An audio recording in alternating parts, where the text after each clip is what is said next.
There we go. Attendees are coming in.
I'll give it another minute while people are, thank you everyone who's joining. I'll give it another minute as people are getting in.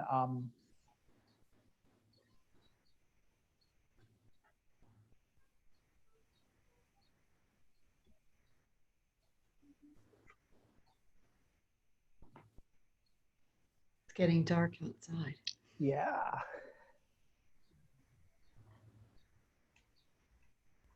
Well, greetings and welcome to the annual Ryan Symposium sponsored by the Kern Family Foundation, the Life Compass Institute at Montrose School, and the Center for Character and Social Responsibility at the Boston University Wheelock College of Education and Human Development. I'm Hardin Coleman. I'm the faculty director of the center, and it is my honor to be moderator for the symposium.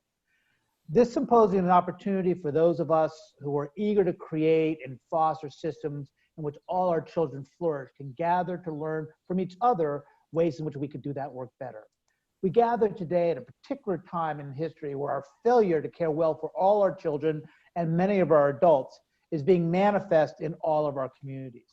As we watch and experience the trauma created by COVID-19, which has led to the loss of jobs, closing of schools, limited access to social engagement and family, and it's a trauma compounded by the death of George Floyd and others, which highlights how this trauma differentially impacts the most vulnerable among us.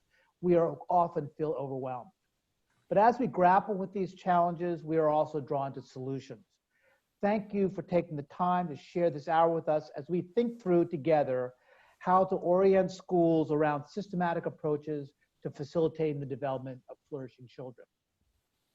You've already listened to the podcast, The Sweet Spot, where social emotional learning, civics, and character education meet, which introduces you to the conversation about the relationship between among these approaches to how to support whole child development.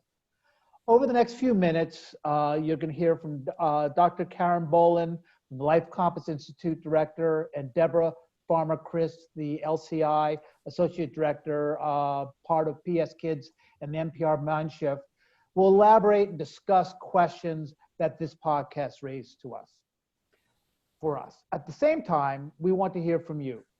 We want to hear your reactions to the podcast and our comments. We also want to respond to any questions you have about the podcast or about the broader conversation about social emotional learning, civics, and/or character education.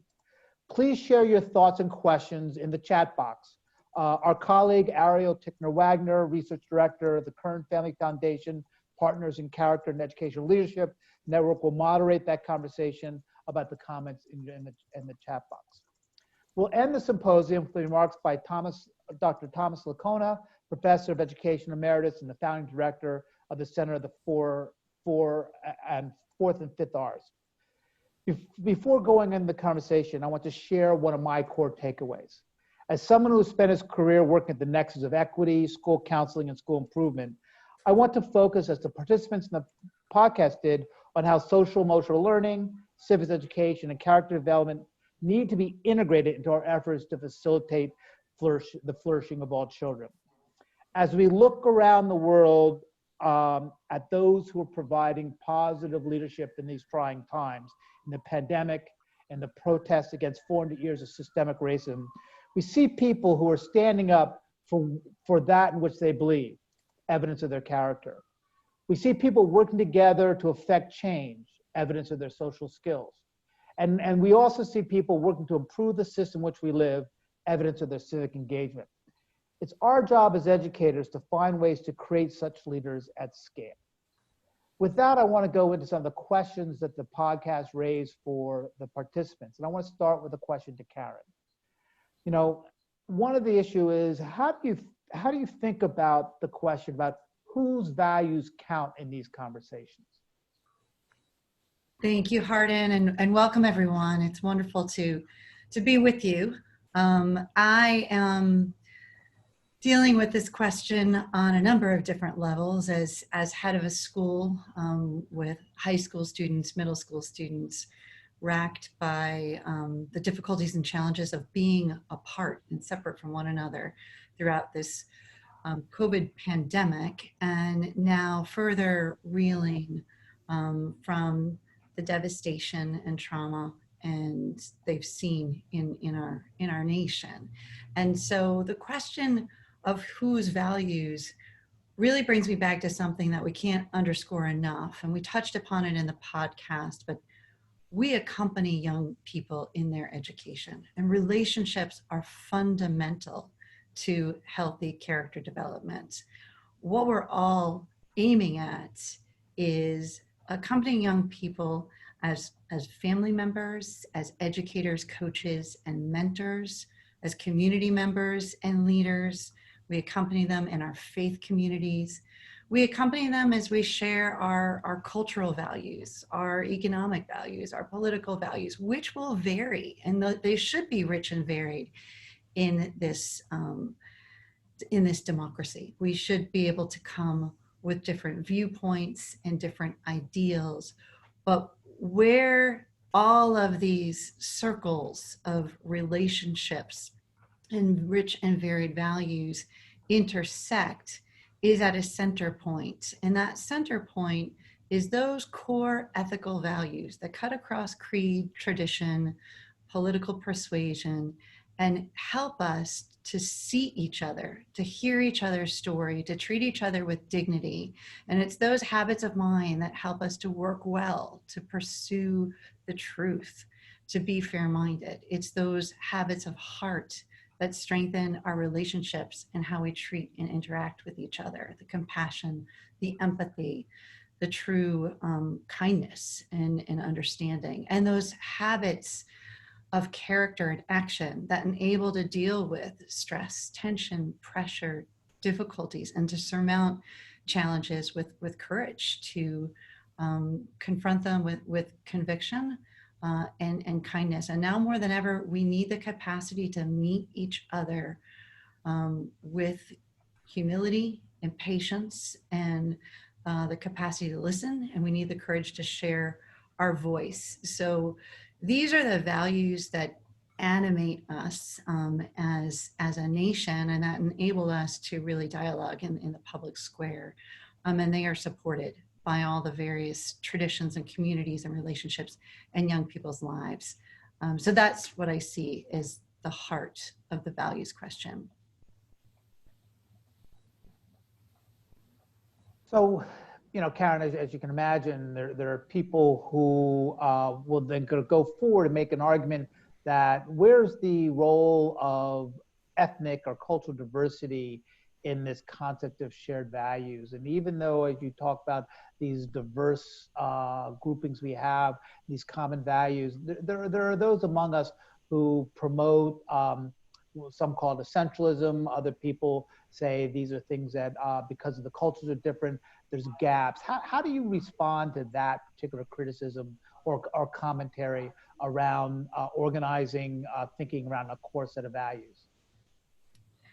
I think it's important to make space for the conversation and have people share their stories. This is what we've been doing the last 2 weeks at school with the students as a faculty, to really invite people into conversation to share their story. That's cultural, ethnic, how race shapes who they are.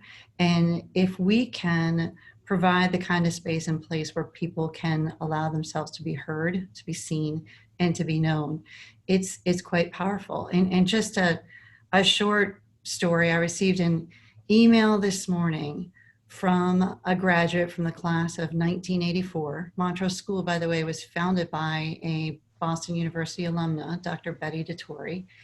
And this Zeta Lamb graduated in 84. She was writing to a current student who, inspired by Marian Anderson, who was denied the right to sing at Constitution Hall in 1939, sang in DC in front of the Lincoln Memorial and brought together a desegregated crowd.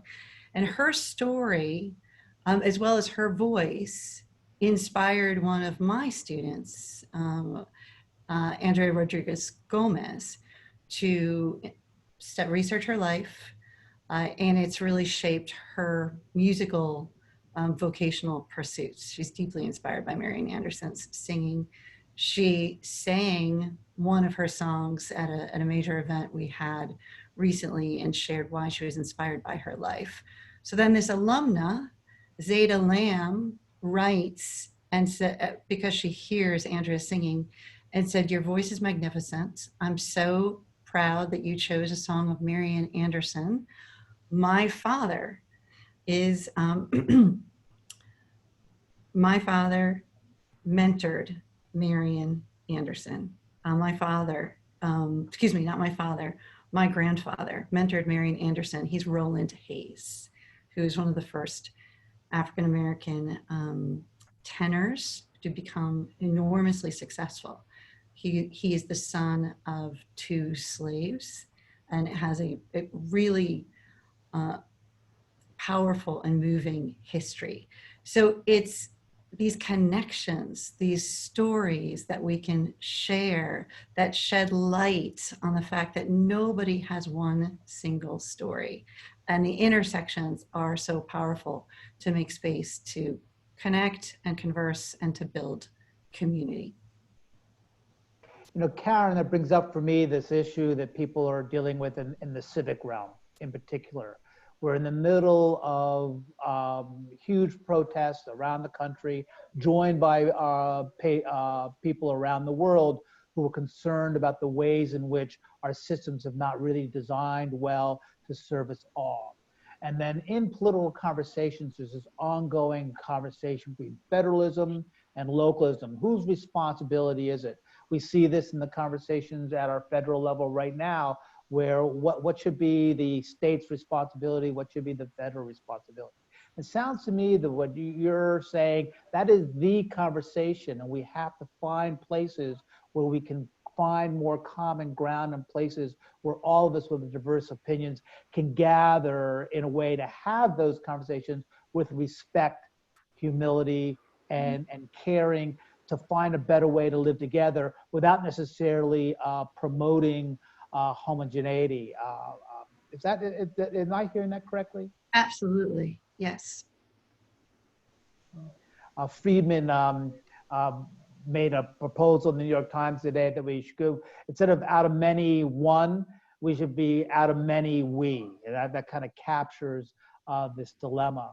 But Deborah, I want to turn the question to you that we have and we struggled with this issue of we have these three different constructs: social emotional learning, civic education, character education. And a lot of times people grow up in one or other of those groups, have a strong allegiance to one of those groups, and we find that they don't necessarily find ways to communicate, a little bit of what Karen is representing. So I turn to you and say, how do you think about how these elements can work together, or what do you think are the obstacles to moving forward in using these three constructs to improve the schools we create for our children? Thank you. So I think my training as an elementary educator has really instructed my thinking in this. I began working at the Boston University Center, then for Ethics and Character, when I was an undergrad at Boston University. And so my orientation toward character and the kind of neo-Aristotelian look at habit formation as being central to that was instructive. And as an elementary educator, to start, there's just this understanding that every elementary educator has that, there's this developmental perspective that if, you want children to be compassionate, there's some basic theory of mind empathy building that needs to happen.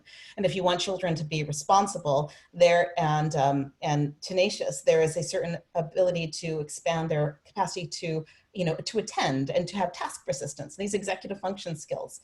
And so my classroom was always this sense of the big picture was to help you develop these habits that will allow you to flourish, to be brave and strong and courageous and have integrity. But that came with the building blocks of social and emotional learning, that the ability to self-regulate and to have self-management was completely core and essential. So I would always integrate aspects of responsive classroom, for example, into morning meeting and how do we respond as a group, and that instructed our rule development and our expectation development. But one of the things that was always very apparent as well is that it's not super inspiring to tell a kindergartner your self-regulation is really awesome right now, right? I have a kindergartner in my house, and to be able to talk about kindness or brave, everyone wants to feel that. That gives that aspirational piece. So the overlap of kind of flourishing, but social and emotional being the building blocks for that has been part and parcel. So the tensions in the field where I understood on a theoretical perspective, but practically they always work together. But more recently, I was working on a large project with PBS Kids where we were looking to integrate the social emotional framework with character development lens as well for early childhood. And it helped me see more theoretically where some of the tensions were in this field. And one of the things that I heard loud and clear from those who were professors focused on social emotional was this distrust or nervousness that character education had an orientation that was performance-based at a developmentally inappropriate level. And I think as we're instructing teachers, I think that's an important thing to keep in mind, this idea of, do we have an expectation that a kindergartner is going to be perfectly responsible or perseverant by the end of kindergarten when, in terms of their executive functioning, they're not developmentally ready. And so just like Angela Duckworth with grit, began to get nervous when people then started putting grit on the report card and saying, that's not the intention here, is that we're going to measure this and say, you don't have grit in second grade, right? And so somehow we're going to penalize you for that. There's this sense of, if you look at character not as I've arrived, I've achieved, I am a person of courage, but rather back to Aristotle, that we become brave by doing brave acts. Well, what does that look like when you are 4 years old? Well, bravery is something that's response to fear. And so being brave as a 4-year-old may be saying goodbye to mom at daycare or preschool. And you're practicing that. You're practicing noticing your feeling and making the right choice anyway. And so once it was kind of taken to that lens of looking at what are the habits, the small habits that you can be building in a developmentally appropriate way so that the social emotional skill, which can be, you can have empathetic people who use that empathy to manipulate, we're aiming that toward compassion, or that we're aiming the ability to problem solve toward problem solving responsibly or for the greater good in mind, not problem solving to figure out how to cheat, right? And so it's the character helps aim the skills, and yet at the elementary age especially, and you could argue all the way through, developing those skills is essential to help us aim toward that vision of who we want to be. Thank you, Debbie. So I have thinking it from the perspective of teacher preparation. Mm-hmm. And the things that we want our future educators to be able to know and able to do. And we want them to have a deep understanding of their content knowledge. We want them to have a deep understanding of pedagogical skills. We want them to be able to be an expert in using culturally and linguistically proficient practices. Mm-hmm. How do we talk with our educator prep friends about this element of social emotional learning and character education and civic education? How do we help them think through the ways in which they can extend their curriculum to integrate this work as thoroughly as they're doing also with special needs and English language learners, and we put so much pressure? How do we think that through with them? I think of this as a lens that's an overlay for the different aspects of teacher proficiency. So there's the proficiency of classroom management. And if it is all teacher directed, right, I am ruling you, then they're never learning to kind of use their freedom well. And so there's that question of what kind of classroom do we want to have in terms of how we treat one another, in terms of the dignity, understanding that, respect, responsibility. There's the overlay of the ability for understanding the habits of being a good student, which includes your tenacity, your intellectual curiosity, that includes that perseverance and task persistence. And those have to be developed over time. But being explicit about what are the habits of a strong mathematician is really helpful to students, right? Yeah. A really good scientist has intellectual humility and the ability to look at data, and it may not be what you wanted it to be. But being explicit about what does it mean to develop those, that's part of your academic development. And, you know, those larger questions of kind of school culture, right? What kind of school culture are you trying to build to help that sense of civic responsibility, that we're more than just trying to get into the Ivy League college, we have responsibility to other people. And so this becomes a lens that overlays, and as we're looking at, you know, as history or literature, it is filled with people trying to form a life, and being able to look at stories and look at history and saying, what do these lives have to teach us? For better, for worse, how do people navigate the stresses in their life, and what choices did they make? You know, young people are so eager to form who they are. And if we can both mentor them, guide them, coach them, and inspire them, then this provides, it's not just getting through school, it's school becoming a place where they are able to begin to imagine their best self and practice the habits that start to get them there. It sounds to me like you're suggesting that we're already doing this. This is part of the work we're already doing, but we have to be more skilled and focused on doing it explicit, being intentional. It's the intentional, yes, exactly. And because that, as Kevin Ryan used to tell me, because he was one of my mentors, when people go to school, they're learning values anyway, right? If it's a free-for-all in the cafeteria, they're learning what the adults value. Yeah. If it's all about the grades and that's, you know, that's what their parents value, they're learning something. And so then cheating is less important than the good grade. And so it's happening anyway. The intentionality is something that, and even making it explicit, like this is what we're aiming at here. There's not a cookie cutter way to be courage here, but we're thinking about what that's going to mean. And we're going to guide you along that. That's really helpful. Having that really clear mission is so important for school culture, and school culture is formative.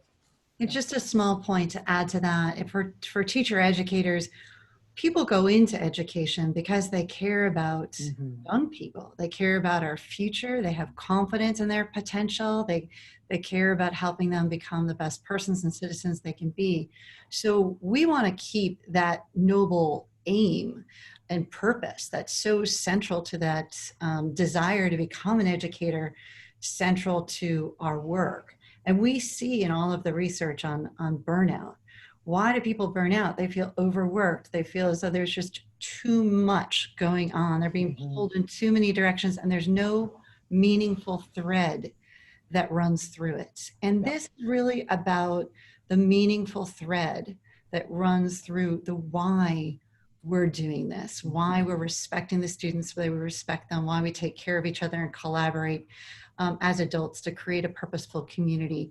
And so if we can keep getting at, as Deborah put it, the aim, the why, we will be nurturing our educators and helping them stay in the field longer. One of my best faculty, young veteran, said, gosh, teaching just gets harder every year. And it's true, it does.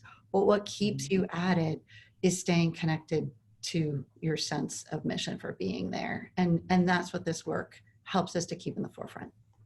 Well, great, Karen. You led to this other incredibly important challenge in this work. So when you review the literature on character education, civic education, and social and emotional learning, one of the things that becomes very clear that successful programs and effective programs, they all have these wonderful outcomes on student engagement, pro-social behavior, cultural change, but they're significantly dependent on the adults in the community sharing those values, being part of the team.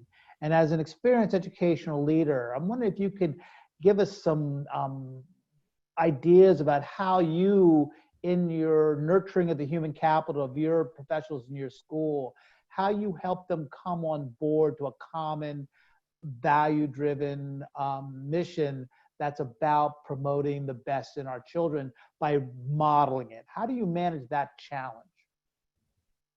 That's a great question. I think it's three words. It's model, coach, and teach. Because effectively, we are the adult culture is the first culture we want to work on. And it's how we take care of each other, how we acknowledge that we're works in progress, how we make amends and apologize when we make mistakes with each other and with our students. That humanity and that modeling of this process every day, beginning again, several times a day, beginning again. I'm sorry, my tone was too severe, or I didn't mean it that way. Let's look at this. Coaching each other.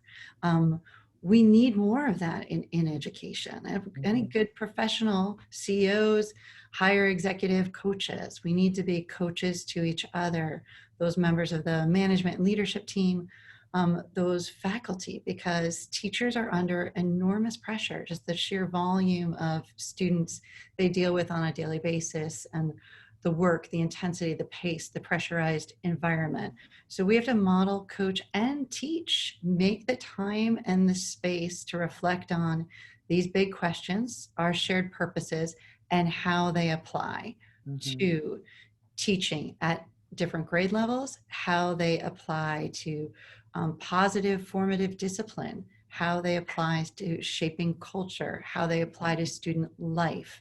Having this conversation using real protocols. We use this life compass framework at Montrose, so that every time we're confronted with a challenge, we can ask the question, okay, what are we aiming at? We're aiming at what's best for the student. We're aiming at learning and teaching at its highest level.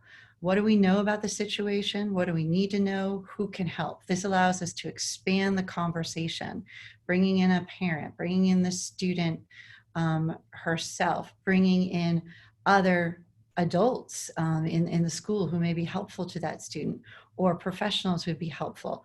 When we keep this aim high, and then we can recalibrate and take responsive action that's formative and really helpful and productive. So this framework, our Life Compass framework, always helps us to depersonalize, particularly when the moments are hot, we're under pressure, we're stretched too thin, and to professionalize and to live that practical wisdom so fundamental to serving our students the way they need to be served and serving adults the way they need to be served. We need to ask the very same questions with each other, but we model, we coach each other, we teach each other, and then we bring that to the children.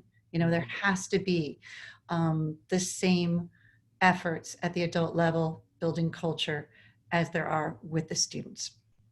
And tremendous pressure on the educational leader to model that, to care for it, to nurture it, to take the interpersonal risk of focusing on more than just classroom and academic performance or athletic performance, and really thinking about, well, what is this lifeblood of the world culture we're creating that we want to model for Harden, if I could just add that, Sure.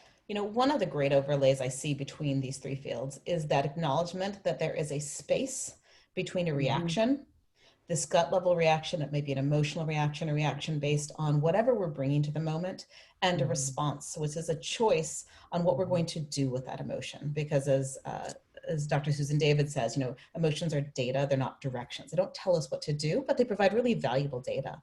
And that space, Viktor Frankl talks about it, many psychologists do. That's the space of social, emotional, civic, and character to say, given this reaction to what I'm seeing, to what I'm experiencing, to the challenge, to the opportunity, what is the response that is in alignment with who I want to be, with what's in the best interest of my family and my students, my classroom, so that I'm not in reactive mode, but in responsive. And training students about what to do in that space, and teachers, that's practical wisdom. Yeah. That is, it's not a cookie cutter, this is where I go, this is the GPS that takes me there. There's a reaction because something has happened that's unexpected. My response I have built enough habits and sense of vision that I can have a response that is in alignment. And that if it's not, then I know what to do to make amends. But it's that space that I feel all of these speak to, that says the response should be aiming toward flourishing or thriving. We are all going to have these reactions. What we do in the middle, that's the good stuff. Yep. Great. Well, thank you very much, Deborah and Karen. So I am noticed that I think do we have anything in the chat? I think we have time for one question or one comment in the chat. Ariel, do we have one?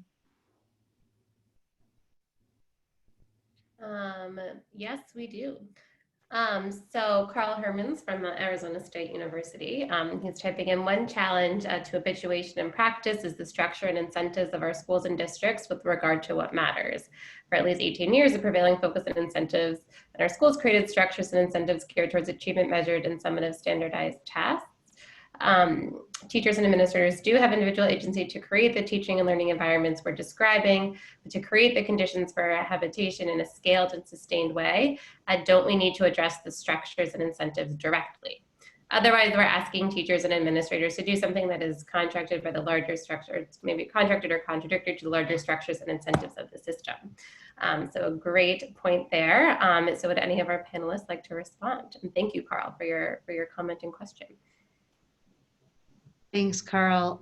It's a very real challenge. I think what's critical is to understand that the system needs to allow for the context and conditions that support authentic learning and growth. And if we are just drilling and killing, if we are just speaking about high stakes testing, we are not using good child development, psychology, or any understanding of what children need in order to learn and thrive academically. So not just in terms of, so the focus on character development and having the social emotional savvy and the focus on civic education is not an add-on. It's crucial to set the conditions and context for, I think our learning will improve. How to do that systemically or systematically, both. I would defer to Harding to speak more on that. But I think we will see, and schools that commit themselves to this work see growth in academic achievement, motivation, and commitment to learning at the highest levels. I don't know if anyone else wants to add to that. Yeah, I think this is why bringing policymakers and administrators is vital to this conversation, because that's part of the burnout as a teacher since I got into this. But, you know, my school is not supporting this. And I'm mindful of the work of, for example, the people at Challenge Success at Stanford.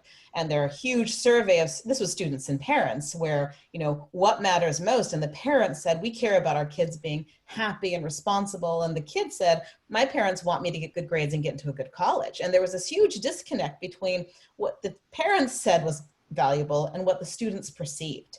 And I'm going to guess you're going to find that same disconnect between teachers and administrators often. Between yo, they say this, but really they just want these, you know, MCAS scores to be up. And I think that, and that's a good role of data and school culture surveys and being able to be responsive and looking at what are the perceptions of what the school does value from the parents, the students, the teachers, administrators, and are those in alignment? And where do we see the administrators saying, or, you know, or the superintendent's office saying, yes, this is our mission statement, but the teacher saying, you know, what you really value seems to be this. And that's good, messy work. But you have to be looking not just at the words, but at the data that's going to be coming out. And that takes a commitment to looking at that data and gathering it. Just one last word is that when you look at the international data on performance, the PISA results, the results in Massachusetts, we've reached this with this focus on academic performance, made great changes in Massachusetts and around the world. It's reached an asymptote, and more everyone who's looking at the data is beginning to say, we need more about this. How do we create engaged children? How do we make school useful for them and meaningful for them? And they are turning, I think, broadly to these issues of character, social motion, and engagement, practice learning how to put their learning into practice is becoming an international standard for moving us forward, both as cultures and society. But Karen, I was wondering if you would do the honor of introducing Dr. Licona to our audience. Absolutely. So to clean up this discussion, we have invited Tom Licona, who's the founding director of the Center for the Fourth and Fifth R's at SUNY Cortland, to join us and speak today to all of you and your role as those who are preparing tomorrow's teachers. Tom is a developmental psychologist, professor of education emeritus, and founding director of the Center for the Fourth and Fifth R's, Respect and Responsibility. He has done award-winning work in teacher education and parent education nationally. He's spoken around the world. He has been a part of the CEP 11 principles of character education. And just speaking to our previous conversation, Tom and many of our colleagues here today have been part of working with school districts, school leaders, and schools in identifying and shaping their mission, their core ethical values that animate who they are, so that they can create the connective thread or tissue that runs through it. Tom speaks on fostering moral values and character development in schools, families, and communities. His 8 books on moral development and character education have been translated into 10 languages. They include Raising Good Children, Educating for Character, Character Matters, Smart and Good High Schools. Educating for Character received the Christopher Award for affirming the highest values of the human spirit. His center's work at SUNY Cortland was the subject of the New York Times Magazine cover article, Teaching Johnny to Be Good. He received the Character Education Partnership's Sandy Award for a Lifetime Achievement in Character Education and the University of San Francisco's Outstanding Achievement in Moral Education Award. He's been a guest on Good Morning America, Larry King Live, Focus on the Family, National Public Radio, and his center's newsletter, Excellence in Ethics, goes out to thousands of educators and parents around the world. We are so honored to have you with us, Tom, and look forward to hearing you speak and at our Ryan Symposium for Character as part of this KPCEL network and virtual convening. Thanks for being here. Thank you. And let me see if I can share my screen now.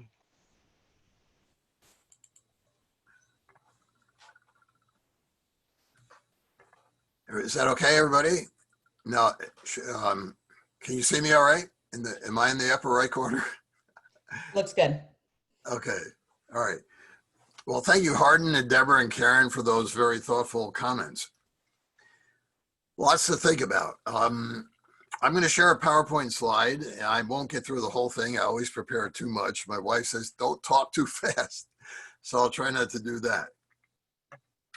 Just, whoops, it's not moving forward. Let's see. Sort of stuck. Why is that not? Oh, there we go.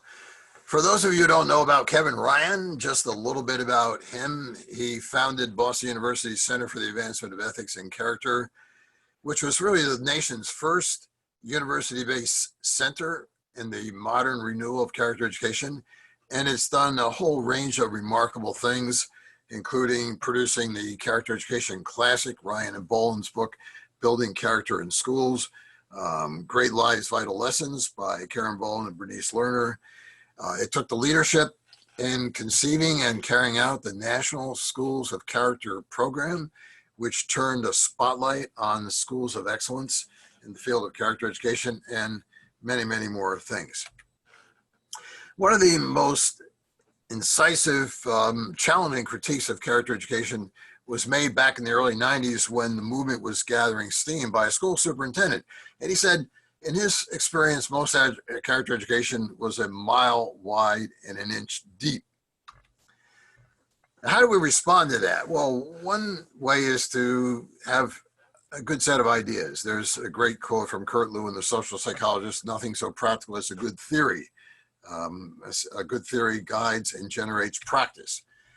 So what I'd like to do in the short time that I have is to share some resources that I think are a source of both theoretical wisdom and good practices. One is the book Happiness and Virtue, Beyond East and West, which Kevin and Bernice Lerner and Karen co-edited along with 3 Japanese co-editors, Osamu Nakayama, Shujiro Mizuno, and Kazunobu Horiuchi.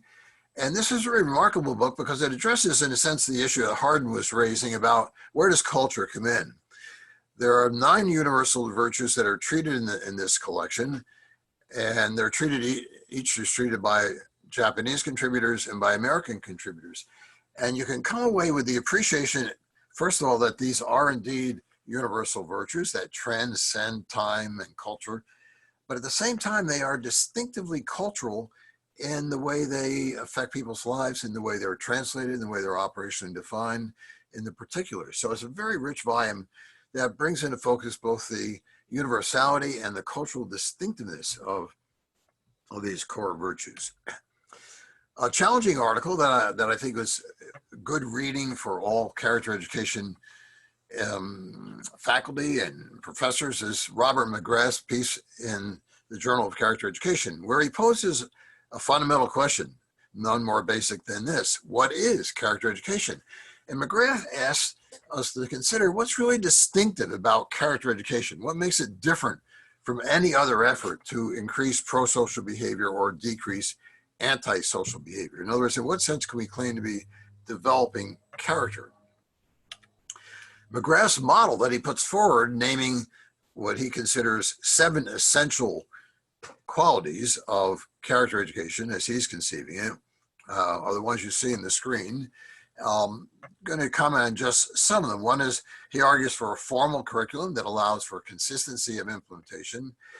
He addresses identity as what he considers the core, the moral core of character, and he also calls for much more emphasis on practical wisdom, which has been mentioned by Deborah and Karen and Hardin in today's conversation.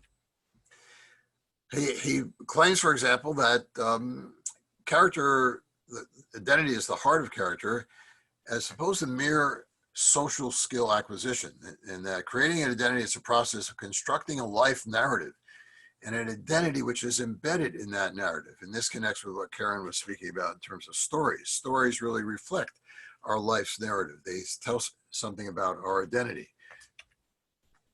Another book which I found very rich, very helpful, is Barry Schwartz's and Kenneth Sharp's Practical Wisdom, The Right Way to Do the Right Thing. You may be familiar with it. Many people have found this a very helpful book.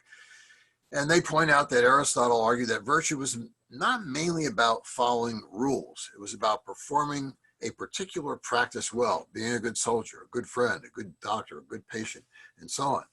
And this meant figuring out the right way to do the right thing in a particular circumstance with a particular person at a particular time. And that's what required practical wisdom. And none of the other virtues worked well in the absence of this. And he said that every human activity has a telos, or purpose. That the purpose of teaching is to educate students, doctoring to promote health and alleviate suffering, lawyering to promote justice, and so on. And that it takes practical wisdom to translate the aims of a practice, the general aims, into concrete actions. And that was that involved a combination of will and skill. Moreover, the book by Schwartz and Sharp is very useful for maintaining that our institutions need to support practical wisdom, and they often don't. They often undermine it.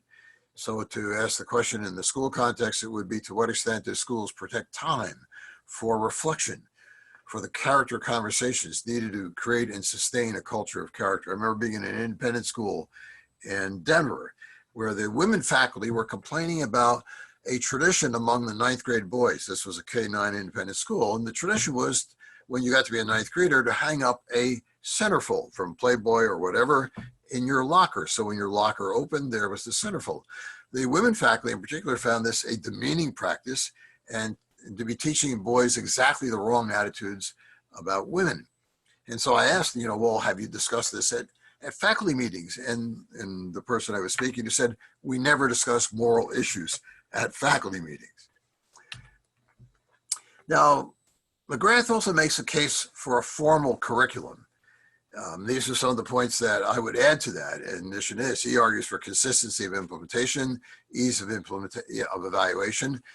We could also argue that the best of the published curricula in character education teach the very specific social emotional skills that translate the big virtues, the meta virtues or macro habits that character typically focuses on, like fairness and self-control and gratitude and so on, into the micro habits that make up practical wisdom in a particular situation.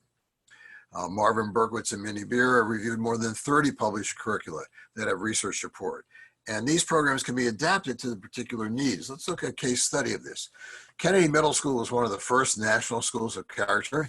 It adopted the second step curriculum, which has been used around the world by more than 20 countries for over 30 plus years. And Principal Kay Mia's comment, she said, it teaches skills such as empathy, how to communicate, problem solve, and work together. It actually changes behavior, it gives students tools for life. It calls for a lot of role playing, for example, choosing how to act in a particular situation. Now, Mijas and a counselor at Kennedy went to a train the trainer institute. They came back and they trained all the other staff in how to teach it. Kennedy set a training day for everybody at the start of the school year. They decided, the faculty did, to teach a second step lesson at a particular time on Tuesday morning each week.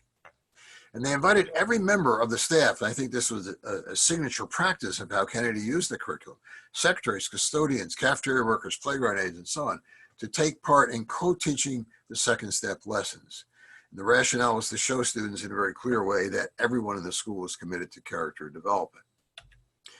Now, Kennedy saw some behavior improvement in the first year, but wasn't satisfied. Mia's comments, we still weren't seeing the common understanding of behavioral expectations. And we wanted to send a stronger message at the very start of the school year. This is how we expect Kennedy Middle School people to treat each other. So that they decided to concentrate the lessons at the start of the year in a 3-week period, one every single day for 3 consecutive weeks, believing that that would give them a stronger impact at the very outset of the school year. Mia's comments had paid long-term dividends. We're now able to spend more time teaching the academic curriculum because we have fewer behavior problems. Now, in our center's work at SUNY Cortland, we've adopted what we call a comprehensive approach. A little bit about that as a conceptual framework. The premise here is that every single interaction, every experience of the day affects a student's character for good or for ill. And so our task, using Deborah's word about intentionality, is to be deliberate or intentional in using every part of classroom life and school life as an opportunity for character development. A formal character curriculum like Second Step can make a valuable contribution to this holistic approach, but it can't substitute for it. This is the character map that we use to outline, to identify what we see as the 12 phases or parts of classroom and school life: the teacher's relationship with students, the peer relationships, a strong ethical learning community, how we approach rules and discipline, whether we give kids voice in the classroom and helping to solve problems, democratic environment, how we use the content of the curriculum to highlight virtues, how we approach the instructional process. Do we teach students the skills of collaborative work, of team effort? How do we develop a conscience of craft, the voice of conscience that says, do your best work, whatever it is? How do we engage students in ethical reflection in a very deliberate, intentional way? In one school in Providence, Rhode Island, a Catholic school, for example, students take out their good deeds journal at the start of the day. And every child writes a good deed that they did the day before and a good deed that they intend to do on that day. And finally, conflict resolution. I've done marriage counseling where I've seen very intelligent, highly educated people who cannot solve conflicts in a marriage. Where do we learn those skills? Well, if we don't learn them in school, it's not likely that we will acquire them. So one school, for example, has a talk it out corner at every grade level, starting with grade 1. And kids go there, they first of all calm down, they settle themselves for breathing. They then each say how they feel. They then each active listen or bounce back what the other person feels. Then they say, okay, what's fair to both of us? And they work out a solution that they can agree is indeed fair, then report that to the teacher. And they practice this year after year until by the middle of elementary school, they know the drill. These are well-rehearsed skills. They're an established part of their character, and they'll carry those forward in life. In the outer rim, creating a school-wide culture of excellence and ethics, engaging students in service in the school and beyond in the community, and finally reaching out to parents and the wider community as full partners in character education. So that's our character map that basically says that everything is character education. Every phase of school life has the potential for good or for ill. Now, in the early 2000s, we received a grant from the Templeton Foundation that enabled us to ask, well, what are high schools doing? Character education had been largely an elementary or middle school phenomenon. And so the question was, what were secondary schools doing with adolescents? And you can download the full report. Turned out to be 250 pages, much longer than we imagined, because we found many, many good things that were happening at that level. Since then, the practices have been adapted by both elementary and middle schools. Now, this is a paradigm shift for us because we have focused in the previous 10 years in our center's work simply on moral character, what virtues were needed for best relationships, for ethical behavior. And we came to expand that, especially by watching excellent high schools, to include performance character. What are the qualities of character needed for doing our best work, through which we often have a huge impact on other people's lives? These are some of the performance virtues, for example, some of the moral or ethical ones. You can see that we tuck the intellectual virtues under performance qualities. We tuck citizenship or the civic virtues under the moral category.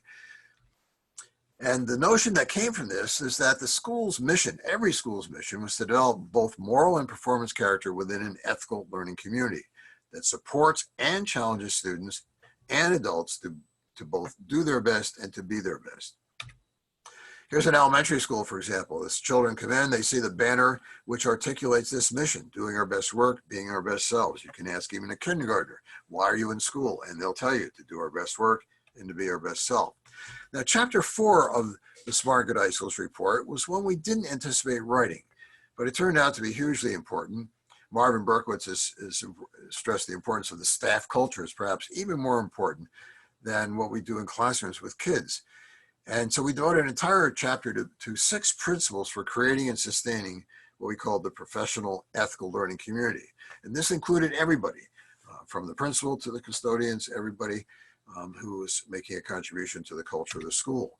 These are the 6 principles that comprised the professional ethical learning community's blueprint, as it were, including grappling with the elephants in the room, tough issues that schools often swept under the rug and didn't confront. And so let me just address one practice under Principle 3, have a voice, take a stand. And this practice says, be willing to stop business as usual to confront important ethical issues. And there's no more dramatic way to do that, to make the point that character matters, than to stop business as usual to grapple with issues of great ethical importance, events in our school, in our community, in our nation, and our world. And if we don't do that, what message do we indeed send? A math teacher we interviewed, for example, when the United States was on the brink of invading Iraq, said a lot of the kids are talking about the war, it's on their minds. I'll take some time in class today to discuss it. I don't teach just math, I teach whole person development. Another teacher said there was a hazing incident on our football team. Students were held accountable, not just those who took part in the hazing, but those who knew about it. And as a school, we wanted to make a statement, and teachers each discussed this in their individual classes, that being passive was as bad as being actively involved in the cruel hazing. Indifference was not excusable. Now, if we were to discuss in our classrooms and our dinner tables the killing of George Floyd on May 25th and what has happened in our country since, what would that discussion look like? What would our goals be? What issues would we want to raise? How would we raise them? And would this be not just a one-time discussion, but a continuing dialogue? Would we at some point watch the video? Here's one that was done by the New York Times, and the link to that, which drew upon several sources. Yesterday, I forced myself to finally watch the videotape of George Floyd's killing. I've never had a more wrenching experience with anything visual. Tim Leet, an ethics and physics teacher and author of an online book, Ethics and Identity, shares a practice which might give us an avenue into tough discussions. He says, at our school, we're sponsoring, this was back in 2016, right after the presidential election, a series of cafe-style conversations. The first one was called Listening to Differences. We had 2-person panels. Each of 8 students was asked to simply explain why they were either supportive of the new leadership in Washington or opposed. The challenge for everyone in the audience was to listen respectfully, not to debate, not to offer rebuttals. He said it was quietly incredibly powerful. Events like this usually draw 15 to 20 students. This drew 150. I've wondered what would Lincoln say about what's transpired in the past 2 weeks. Well, we know what he said in the Gettysburg Address. And I went back to that. And for me, the line that stands out is, it's for us, the living, to be dedicated here to the unfinished work. Character education arguably is dedicated to the unfinished work that Lincoln spoke of. Our nation's character, like our individual characters, is a work in progress. Earlier this week, the African-American Congressman James Clyburn of South Carolina, 14-term congressman, his distinguished voice in the House, said Alexis de Tocqueville, in his 2-volume book, Democracy in America, said that America's strength was not that it was more enlightened, but that it was willing to repair its faults. A good perspective for going forward. So what are the goals of character education? I would leave us with these 4 for the educational leaders of the future. First of all, persons of character who strive to be the best human beings they can be. Schools of character that embody good character. Families of character that lay down the foundation on which schools have to build. And finally, a community and societal culture of character that calls forth our better angels. Our ultimate goal is a better society. Now, there's a story, an old folktale told of a grandfather teaching his grandson about life. He says, a fight is going on inside of me. It's a fight, a terrible fight between 2 wolves. One is bad. He's cruelty, anger, resentment, arrogance, selfishness. The other is good, kindness, peace, forgiveness, humility, and generosity. The same fight goes on within each person. And then his grandson says nervously, grandfather, which wolf will win? And the grandfather answers, the one you feed. I think we want our students to know, and we want to reflect ourselves individually, that within every human being is the capacity for both virtue and vice. Alexander Solzhenitsyn put it this way, he said, the line between good and evil runs through every human heart. So our character, the kind of person we are becoming, depends on which wolf is fed by the moral choices we make as individuals, but also by the moral culture around us. Because culture is a powerful shaper of character. Now, we can influence the moral characters that are near at hand more readily, our schools, our families, our communities. And within those, we must create positive cultures that bring out the best, the good wolf in the adults and young people who inhabit those cultures. But we need also to be aware of the wider societal culture and to be intentional, again, to use Deborah's word, about creating near at hand cultures strong enough and wise enough to counter the unhealthy influences of the world our kids are growing up in. So what's the moral condition of the culture in which we're trying to raise young persons of character? And I think as character educators, we need to have this as sharply in focus as possible. One of the best resources, a book I'd recommend, is the one by the distinguished sociologist at the University of Notre Dame, Christian Smith, and his research team, a study done with 3-hour interviews of 18 to 23-year-olds, a national sample of more than 200, published in 2011. Smith acknowledges some positive trends. Teen sex, pregnancy, births, and abortions have declined in recent decades. The percentage of young people starting and finishing college has increased, and youth as a whole are less prejudiced. But he argues that there have been 6 macro social changes building over decades that have combined to dramatically alter the cultural landscape in which our young are being formed. And these cut across cultures to a considerable degree. These 6 macro changes are the extension of formal schooling into the 20s, the postponement of entry into careers, the delay of marriage, a changing national and global economy that creates more anxiety and insecurity, fostering a disposition to postpone commitments, keep options open, the willingness of parents to keep their kids at home, even well into adulthood, postponing the transition to that, readily available birth control technologies that facilitate uncommitted sexual relationships. And finally, postmodernism, the air that we breathe, that promotes both subjectivism, there's no objective truth, and moral relativism, that morality is just a matter of opinion. And this permeates, Smith argues, the educational ethos, mass media, youth, and adult culture. And as a result of these 6 macro changes, Smith says the transition to adulthood is more complex and burdened and anxiety-ridden and dangerous than ever before. So how has this impacted the emerging character of young adults? Well, Smith's national sample showed that 60% were moral individuals who basically think there are no objective rights and wrongs. It's all a matter of personal choice. Substance abuse, nearly half said they engaged in binge drinking in the past 2 weeks. The dark side of the revolution has its own chapter. Nearly 6 in 10 young people expressed at least some regrets about their sexual experiences. Many are confused and hurting. Captive to consumerism. What will living the good life look like to you was one of the interview questions, and more than half said they'd be happier if they could buy more things. Only a quarter spoke of wanting to be a positive influence in the lives of others. And Smith attributes this to many cultural factors: poor teaching of moral reasoning, the damaging sexual experiences reflect the scripts promoted by the media and often by the way colleges are run, and that our disconnection from civic responsibility reflects the lure of consumerist lifestyles, again, promoted by the media. And he concludes with a very sobering conclusion that the emerging adult lifestyle is not preparing our young for moral integrity in a challenging world, success in marriage, responsibility and sacrifice, and democratic citizenship. And this book was published in 2011, well before the full impact of screens had hit the culture, and in particular, the youth culture. We know that anxiety and depression are at record highs. We know that, according to the Centers for Disease Control in 2017, the suicide rate for American teenage girls reached a 40-year high. Many thoughtful persons have cited research that suggests that the obsession with screens and living in an online world is a significant contributor to this angst.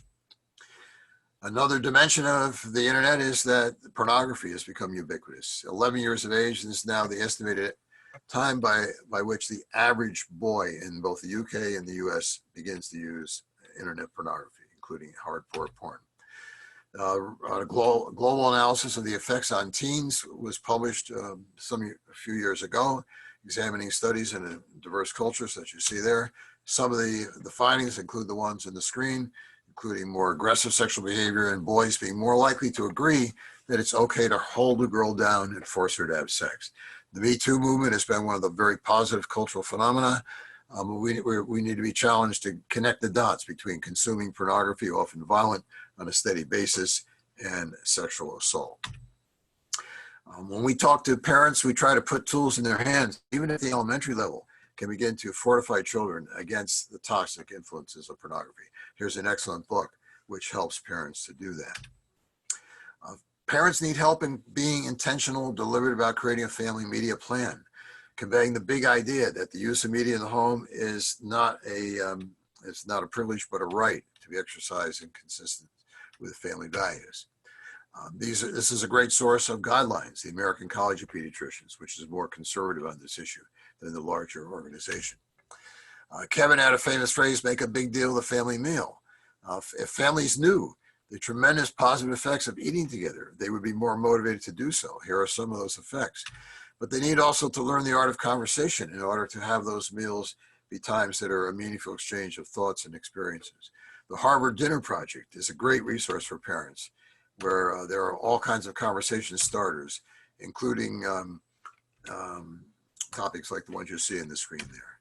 Media literacy is the school's part, getting students to examine systematically their media habits and drawing encouragement from the research that shows that if we engage in that systematically, there are actual positive outcomes. Now, David Aspey commented very thoughtfully that character education faces this challenge. If we have weak interventions, we'll get weak results, and then people will give up on character education, say we tried it and we failed. So I know I'm probably over my time. Let me finish with one story of what I would call a strong intervention that brings together the partnering of the school and parents and the community. Jefferson Junior High School in the late 80s was a school beset by these problems. I had the opportunity to interview the new African-American principal, a woman named Vera White, and to ask her for the story of how she was able to turn the school around. And you see some of the kinds of challenges they faced. Now, she brought together these critical stakeholders, including the faith community, not something that not a lot of schools have reached out to. And the question she posed was, how do we save our school? They decided on a long-range plan, again, too rare among schools that undertake this, but a long-range plan that would have a year's theme for each of the particular years. They reached out to parents to say, you have to come to back to school night. They made a supper to encourage that kind of sharing.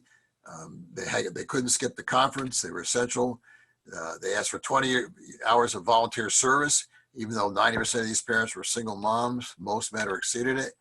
They had a year-long theme on attitude counts, another year-long theme on community service, which reduced the vandalism, personal responsibility in the homeroom sessions, partnering with business in the community, which gave them the state-of-the-art computer program, and then character-based sex ed.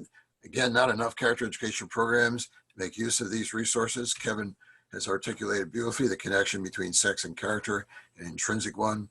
And in our own work, we've tried to develop an inventory for young people to use. 2 programs used by Jefferson. Girls were taught these kinds of character strengths. The outcomes documented by a research article published in that journal, which you can see on the screen, major outcomes, reducing involvement in sexual activity, drugs, alcohol, and so on, both for boys, to a lesser degree in the Best Minutes program, but still significant. And Jefferson, 5 years after it started, this won 2 Blue Ribbon Awards and had a waiting list of 500 students, a remarkable turnaround program. Vera White received prize for her leadership, and people said she's like a mom to these kids. Let me stop there. It's all about servant leadership. She sets a wonderful model for it, which is moral in its essence. Thank you. Tom, thank you for an incredibly rich and an amazing ability to go through a set of very informative slides, which we'll make sure we'll both get this presentation. We'll copy it, we'll email it to our community and reach out for their feedback. That's why I'm sorry to all the participants. We don't have time for questions and answers, but as you have questions, please send them to me and I will make sure if you have them to Tom and give everyone a presentation to Tom. Thank you very much for participating, and to our audience, we thank you for your time and energy. And Deborah and Karen and Ariel, thank you so much for all you've done to pull this virtual symposium off. And so you all have a very good day. Thank you, Arden.